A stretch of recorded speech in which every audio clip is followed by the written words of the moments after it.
Hey guys, welcome back to a demo video. Now, in your syllabus, the homework that you need to do is problem 1-4A and 1-6A. Well, guess what? This book has A problems and B problems. The A problems and the B problems are pretty similar, meaning you got to do the same thing, but the numbers are going to be different. So, what I'm going to do in this video and in the next video is I'm going to run through problem 1-4B, which is identical to your problem 1-4A that you're going to do for homework. So what I did was I just kind of took a little picture of the B problem that we have to do. And they want us to prepare a balance sheet as of December 31st for each year. So if you'll notice, we have 2 years, 2016, 2015. So first thing we're going to do is prepare the balance sheet. And then the next thing we're going to do is prepare the statement of stockholders' equity. Now, you might be saying to me, well, wait a minute. You said in the videos you got to do stockholders' equity before we can do the balance sheet. That's true. But we have numbers already, so we can go out of order. Okay? In other words, we can calculate stockholders' equity in the balance sheet. And I'll show you what I mean by that. So in this video, I'm hoping that you guys will get a good idea of how to set up your Excel spreadsheet, making sure it's in proper form. Okay, so the first thing I'm going to do is I'm going to create my header columns, right? Because remember, we need 3. We got to have the account name, underneath that the name of the financial statement, and then we need to have the date, right? So what I'm going to do is I'm going to click on, I'm just in N1, and I'm going to come across just an arbitrary amount, okay? And I'm going to click my merge and center button. And then I'm going to get I'm going to put my mouse over the bottom right hand corner of this cell, and I'm going to click and drag down two rows. So I just basically formatted these bottom 2 rows. Okay, so our company in this one is Jordan Packing Services.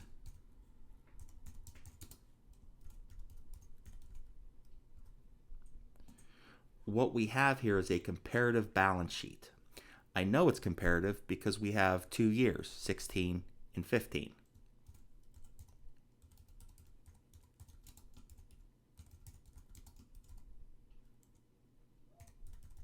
Okay.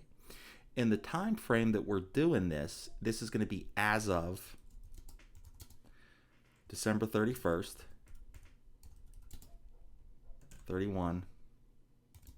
2016. Okay? Now you might be saying, well, wait a minute. We have 2 years here. Yeah, I know that. But remember what the balance sheet is. The balance sheet is a Polaroid picture. It's a snapshot of a specific date and time. Well, as of December 31st, 2016, these are my assets, liabilities, and owner's equity. Okay? So the next thing I'm going to do is I'm going to come down here, or come down underneath my header column. Okay? And what I'm going to do is I'm going to go ahead and I'm just going to merge and center these 4 columns right here. Okay? Actually, let's go 5. Okay? So what I want to do is click merge and center, and I'm going to scroll down. Okay? I'm going to come back to the top here, and I'm going to type in assets.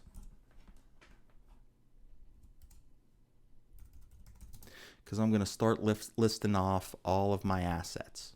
Okay? Now, we need 2 years, right? So I'm going to have a column for 2016, and I'm going to have a column for 2015. Okay? Assets are always listed in order of liquidity. Okay? So I'm going to start with my most liquid asset, which obviously is going to be cash. Then I'm going to have my accounts receivable, Then I'm going to list my supplies, and then finally my equipment net. Okay. But I want to make sure my numbers are in proper form. So I'm going to click row T and U, and I'm going to click up here on my comma style, and I'm going to get rid of the decimal places. Why? Because I don't need decimals. Okay. Now that kind of messed these two up because I want to have these in year form, right? I don't want a comma in 2016. So I'm going to come back and I'm just going to click general, and that'll put them in number form. And I want to make sure that the years are centered within these rows, okay? So first thing I'm going to do is I'm going to type cash in. Well, I don't like where cash is, right? It's in the middle of the row. I don't want that. I want it all left aligned. So I'm going to click left align. And then I'm going to go ahead and enter the cash amount for 2016. Well, based on the problem, 2016 we had $11,000 cash. And in 2015 we had $12,000 cash. Okay. Next, I'm going to list my accounts receivable. Well, sorry. Again, it's in the middle of the column. I want it left aligned. What are my accounts receivable? Well, if I go to the information from the problem, they tell me in 2016 it's $23,800. And in 2015 it's $19,500. Okay. Next, I'm going to look for my next asset, which is going to be supplies. Again, it's in the middle. I want to make sure all these are left aligned. So what's my what's my supplies value for 2015 and 2016? Well, I go to my trial balance here that they give us, and I see that it's $5,700 in 16 and $5,200 in 2015. So I'm just going to plug in those numbers in my balance sheet. Okay. Next, I need to find my next asset after supply. So I got cash, I got my accounts receivable, I got my supplies. The next asset here is my equipment net. So I'm going to type that in.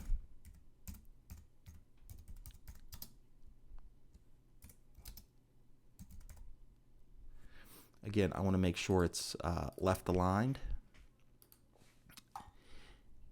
And if I go back and look at the problem, it tells me that my equipment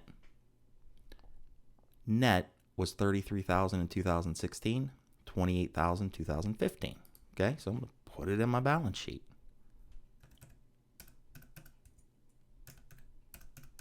Okay, I've picked up all my assets. So now I need to total these out. Okay, and what I want to do is I want to come up here to my ribbon, and I want to hit increase indent. I'm going to hit it once, and I'm going to say total assets. Okay. Now, I'm going to just click auto sum, select my data, and I'm going to do the same thing for 2015. Okay. Now, these numbers are not in proper form, right? I need to make sure that I have a double bottom border on each of these cells with a top border. So in order to do that, I'm going to click on these two cells, T9 and U9. I'm going to come up to my ribbon where it has the borders. I'm going to do a drop down, and notice here I have top and double bottom borders. I'm going to click it, and if we go back and look, we see that, okay, they're formatted correctly. Basically what this means is I put my top border, and that says that, hey, I am doing something with these numbers, right? I'm doing some mathematical function, adding, subtracting, whatever, okay? The double bottom border in accounting signifies that I'm done, right? I footed these columns, meaning I'm not going to add anything more to those assets. So we always have to have your double bottom border there. Okay. Next thing I'm going to do is I'm going to list another heading, if you will, and these are going to be my liabilities and stockholders' equity. Okay. So liabilities always come first.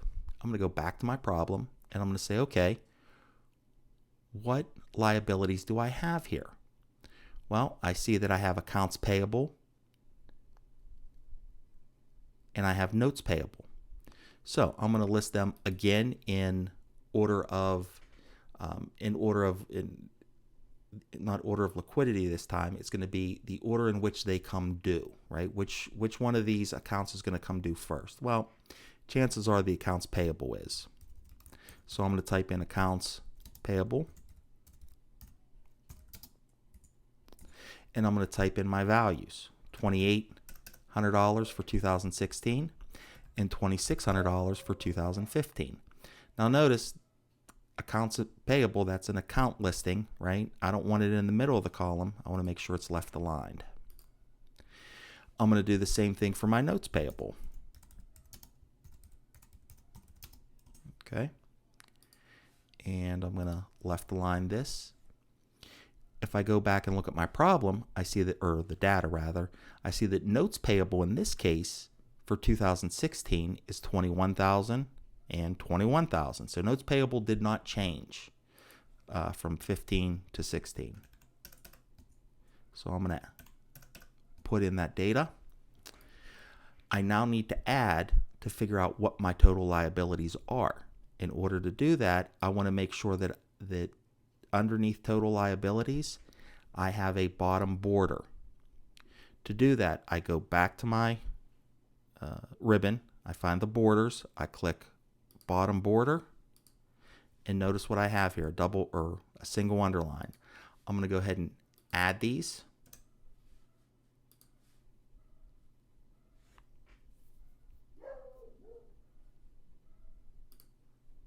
Okay. And then next to these totals, I'm going to go ahead and indent once, and I'm going to say these are my total liabilities. Okay. Now I need to list my stockholders' equity, right?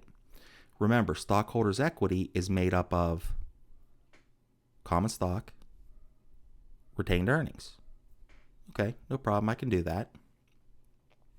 So I'm going to first type in common stock. Usually helps if you can spell.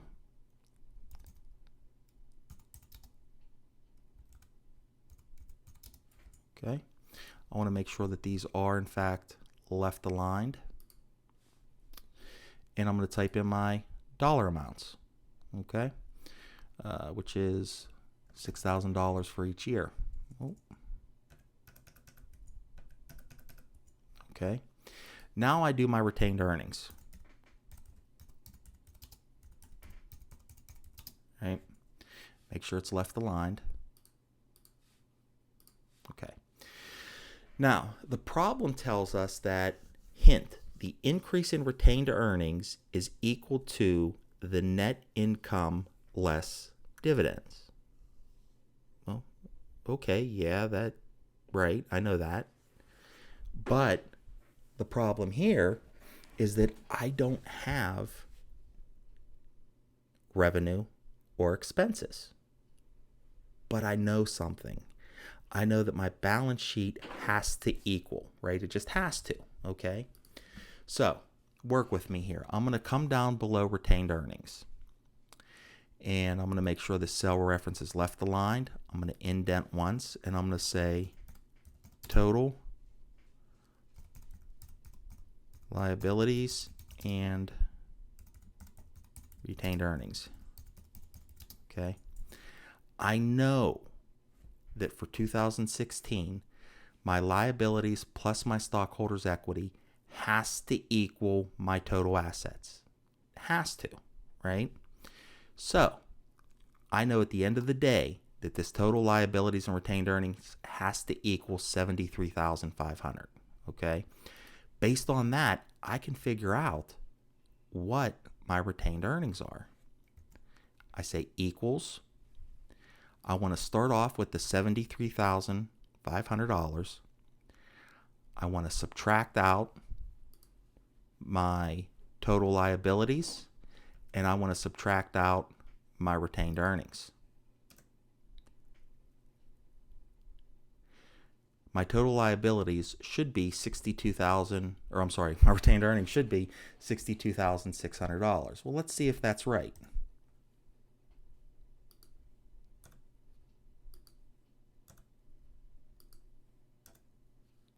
It is. Okay, so that is my retained earnings for 2016. So I want to make sure that these are in proper form, meaning I want to have my top and bottom border.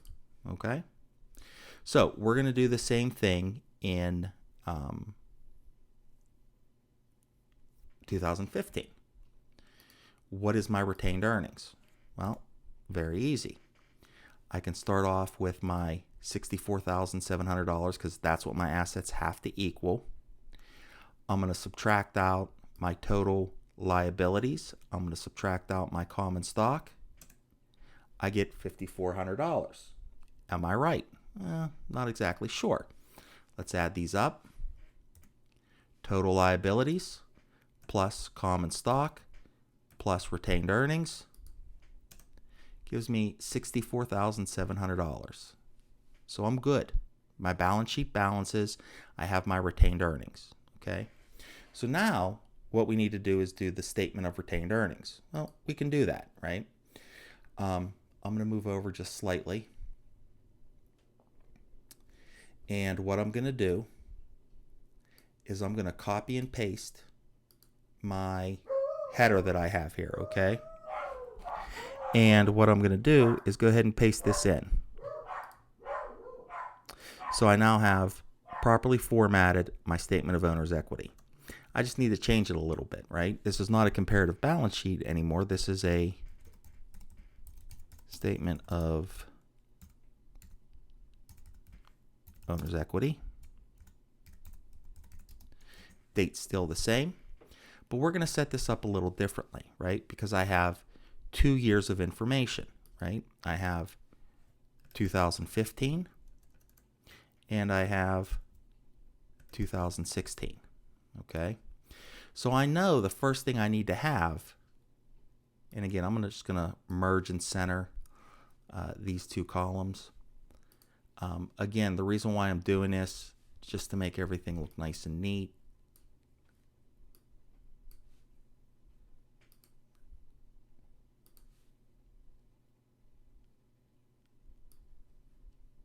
Oh.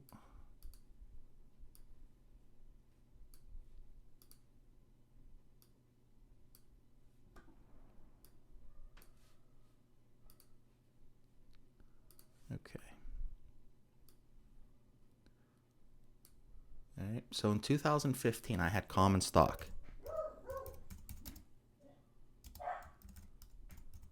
Right.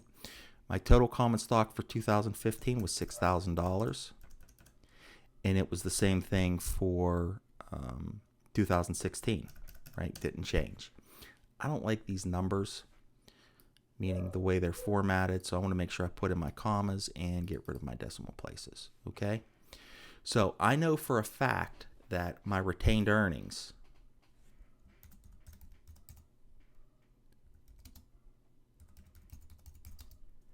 in 2015 was $54,000, okay? I know my retained earnings in 2016 was $62,600. Okay.